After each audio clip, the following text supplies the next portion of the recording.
Ayo, what's the word with my daily dosers who I like to call the Chico Army? And if you're new and thinking about joining that crew, subscribe and drop the title of Viewer of the Tube. Let me introduce myself as Tyler, the host of the crypto channel, which thinks this video is similar to how the global markets are being held up.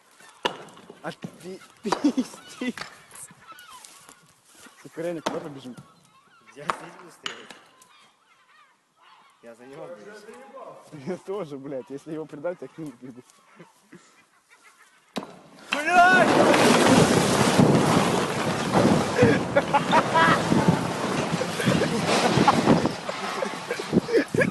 Jenga! It's time for Chico Crypto.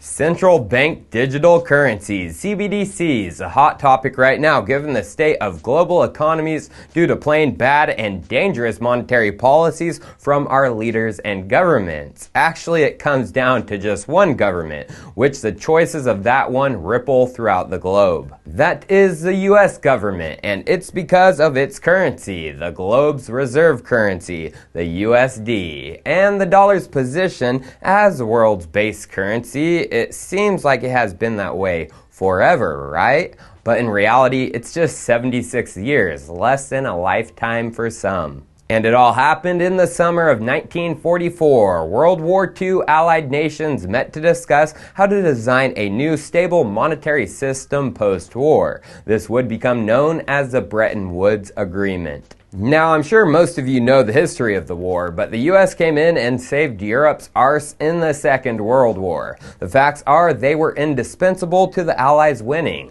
Thus, the US had a pretty big bargaining chip at the monetary meeting in Bretton Woods, New Hampshire on US soil too. Wink, wink. And bargain they did, and they got a good design. The design of the system would include US dollars as a middleman tier. Foreign currencies like the British pound, Soviet ruble, French franc, and any other nation's foreign currency would be linked and exchanged through US dollars. And US dollars would then be linked and exchanged with gold at a set price of $35 per ounce. This was made to fix the pre-war problems and create a system that could grow with the more interconnected, globalized world. Well, did it? No, the Bretton Woods system actually broke down. But what happened? Well, the middleman is one of the most powerful positions in any industry, and money is no different. Thus, after Bretton, post-war, when the design was launched, the US dollar became the de facto international reserve currency. And then the US as a nation went from being in surplus to running massive trade deficits. Countries at first were okay with this. They wanted the US dollars and were happy to let them run these deficits since it provided liquidity to the international monetary system. And liquidity meant Europe could rebuild much faster. This situation, however, led to a crisis. The US got a taste of the global monetary power for 10 years. They took in gold and gave out dollar bills, making it rain across the globe, basically like a pimp at a strip club. But by 1955, the US got into a little scuffle, the beginning of the Vietnam War, and they kept running deficits when they shouldn't have been and actually paying them off. 1961, we get into the deeps of the war, and the Federal Reserve Bank of St. Louis put out this monetary review. They said in 3 years, 1958 to 1960, the United States experienced deficits in its balance of payments averaging $3.7 billion per year. During this period, an annual average of $1.5 billion of U.S. gold reserves was transferred to foreign ownership. These recent U.S. deficit payments and related gold outflows have evoked considerable public concern both here and abroad with respect to gold position of the United States. The growth of foreign claims on U.S. gold reserves must be reduced. Yeah, confidence in the dollar, it started to slide. Nations began to seek, as the gold standard allowed them to, the conversion of their dollars, which some had many, into gold. Thus, what do you think the U.S. did 10 years later, 1971? They reacted by dropping the bomb, with Nixon taking the stage. I have directed the Secretary of the Treasury to take the action necessary to defend the dollar against the speculators. I have directed Secretary Connally to suspend temporarily the convertibility of the dollar into gold or other reserve assets except in amounts and conditions determined to be in the interest of monetary stability and in the best interest of the United States. Yeah, that Dick slashed and nixed Bretton Woods, and the U.S. wouldn't officially be trading dollars for gold no more.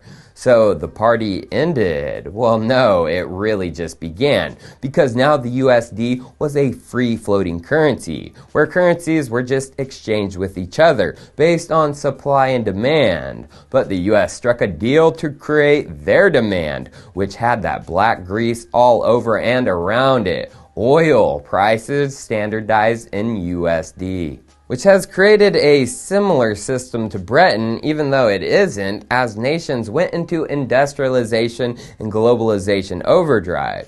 With a free-floating currency system, there should be no reserve-based currency of that system. This only happens if one of the currencies has artificial demand created by outside influence, like forcing oil to be only traded with US dollars. Thus, over the past 49 years to today, since 1971, the US dollar has only grown in reserve power as countries have grown, and countries and nations are now relying on that reserve to stay strong. But it isn't. The US and its Fed have been trying to keep things afloat since the 70s with their Fed's fund rate, but now with Jerome Powell not knowing exactly what the hell to do, the dollar is again losing confidence, the reserve. So they're going brrr, and that causes other nations to go more brrr, and the hole has been dug, US-led, that is inescapable. Why do you think last Thursday the IMF alluded to a sweeping global monetary change, a new Bretton Woods moment?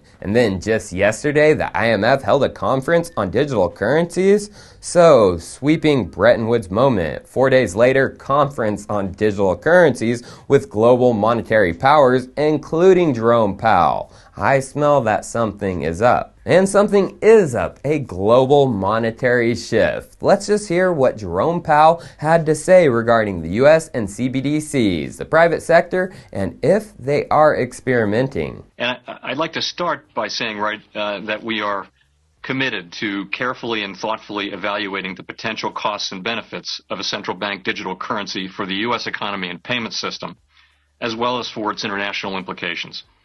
We've been actively participating with other central banks and the BIS in that work, and we feel that collaboration has been very productive. Let me start by saying that we strongly support the work of the Innovation Hub and would stress that it's very much geared to creating public goods. We will have lots of conversations with industry and stakeholder engagement, and that'll help us in our work on digital currencies and cross-border payments. We need to work collaboratively with the private sector, and we also understand there's a need to do ways that foster development of public goods. So the private sector is likely to be able to contribute through technological innovation. So, for example, to further our understanding of the capabilities and limitations of different technologies and platforms, we've been engaged in a number of research projects. One set of experiments is being carried out at the Board of Governors here in Washington, D.C. Complementary efforts are also now underway, for example, through the Federal Reserve Bank of Boston, which, in collaboration with researchers at MIT, is developing a hypothetical central bank digital currency. These types of experiments advance our understanding of the risks and benefits of CBDCs, measuring trade-offs between different designs and system arrangements, and assessing security risks. So yeah, the private sector is going to be providing a helping hand, and the Fed has actually partnered with MIT to build an experimental CBDC. And I can't believe that news kind of went by the wayside then. It dropped August 13th, only 2 months ago. And as we can see, it's a collaboration with MIT's Digital Currency Initiative, DCI. So I guess you could say looking into the direction of the DCI could give you a view into which way the Fed could go regarding their CBDC. So DCI, they are looking for developers for this. They have a job posting explaining help us build a digital cash, the future of money. And they want experience in specific programming languages, C and C++, Go and or Rust.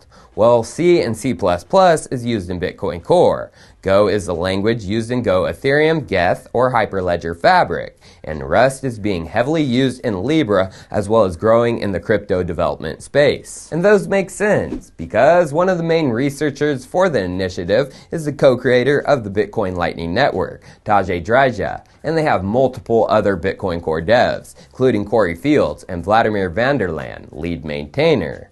Then, just in July of this year, MIT DCI put out a response to the Bank of England's CBDC discussion paper. In it, Bitcoin is mentioned 24 times, Libra is mentioned 6 times, Ethereum 5 times, and Layer 2, it's mentioned 15 times. So you would think with all the Bitcoiners on the team, they would be looking to design the CBDC on Bitcoin or the Lightning Network, right?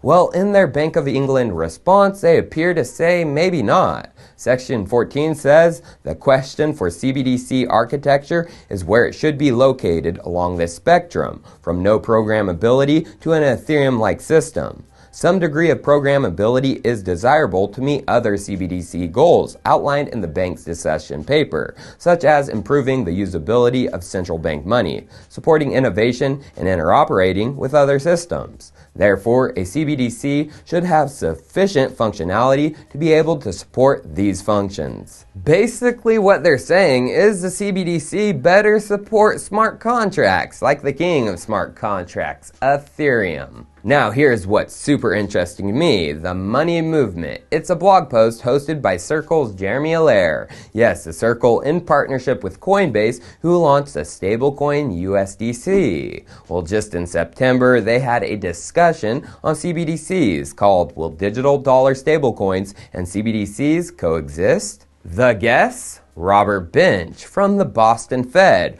where a CBDC is being experimented, Neha Narula, director of MIT's DCI, and Coy Sheffield, head of crypto at Visa. Why is Visa there with two important people from the CBDC experiment?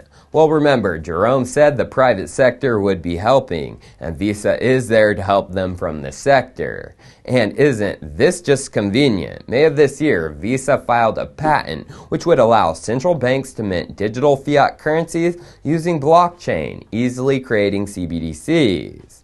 Now, let's just go into the patent. As we can see, it's basing it on Ethereum and Ethereum-based 0x addresses. And then, into their actual words from the patent, they say figure 9A through 9D illustrates embodiments of implementing a digital fiat currency system using the Ethereum framework. Now remember, Coy Sheffield is the head of crypto at Visa, and look at what Mr. Sheffield posted in August of 2018, a blog titled Ether as a Store of National Security. Yeah, he's big on Ether, and that is why Visa is too. So a CBDC, it's going to need to be interoperable with the digital dollars, the stablecoins which are already here. USDC, DAI, True USDC, Gemini, and more. Those are all built on Ethereum. I mean, you can issue a stablecoin on Bitcoin. Tether was built with BTC first, but even it moved away to Ethereum. So I wouldn't doubt if the US goes the way of CBDC, it will be on Ethereum too. Cheers, I'll see you next time.